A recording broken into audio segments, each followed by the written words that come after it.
فراکسیۆنی یەکێتی لە ئەنجومەنی پارێزگای سلێمانی لە ڕێگەی پرۆژە یاسای لامەرکەزێتەوە کار لەسەر گێڕانەوەی دادپەروەری و شەفافێتی دارایی و ئاوبووری و باشکردنی ژیان و گوزەرانی هاوڵاتیان و پێشکەشکردنی خزمەتگوزاری زیاتر دەکات. بەپی پرۆژە یاساکە بێت دەسەڵاتی تەواوەتی دەبەخشرێتە ئەنجومەنی پارێزگاکان تا شۆڕ دەبێتەوە بۆ قەزا و ناحێ و گوندەکان لە دووبارە گێڕانەوەی شەفافی و دادپەروەری کارگێڕی و دارایی و نێشتنی ڕۆتینات و ڕایکردنی کاروباری هاوڵاتیان لە ئادام و دەستگاکانی حکوومەت و پێشکەشکردنی خزمەتگوزاری زیاتر بەو گەڕەک و شوێنانەی کە ئێستا لە هەموو کات زیاتر پێویستیان بە خزمەتکردن و خزمەتگوزاری و گەیاندنی دەستی ئاوەدانی و باشکردنی بژێوی ژیانی هاوڵاتیانەیە.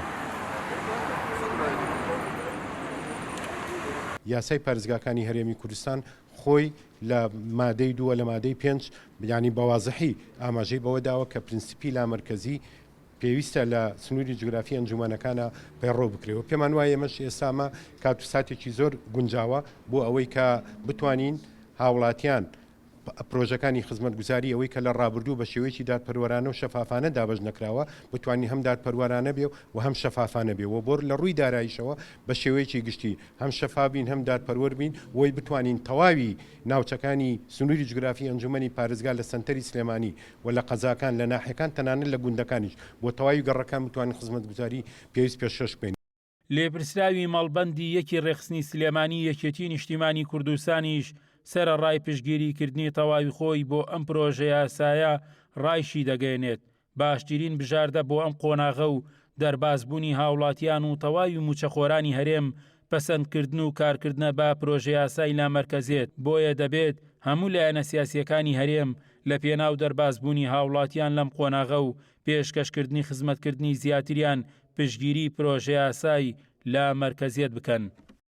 ئێمە بە هەموو شێوەیەک دژی دو ئیدارەین دژی شەڕی ناو خۆین ئەوە خەتی سوورە لای ئێمە، بەڵام لە ناو شۆڕکردنەوەی دەسەڵاتەکان لامەرکەزی ئیداری و مالی ئەوە بە پێچەوە منافەسەی شەریفانە بەقوە دەکا، ئەوە ئیدارە بەقوە دەکا، ئەوە کاری هاوڵاتیان ئاسانەکات، ئەوە وا ئەکا ئێمە بتوانین بە شێوازێکی ڕێکوپێکی مەدەنیانەی سەردەمیانە بیکەین.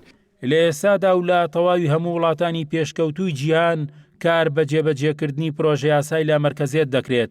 ئەمەش لە پێناو خزمەتکردنی زیاتری هاوڵاتیان و دابەشکردن و شۆڕبوونەوەی دەسەڵاتە لە ناوەندەوە تا دەگاتە سنووری بەڕێوەبردنی گوندەکان تا یەکسانی کارگێڕی و دارایی بۆ هەمووان وەک یەک و بێ جیاوازی جوگرافیا خزمەت بە هاوڵاتیان بکرێت.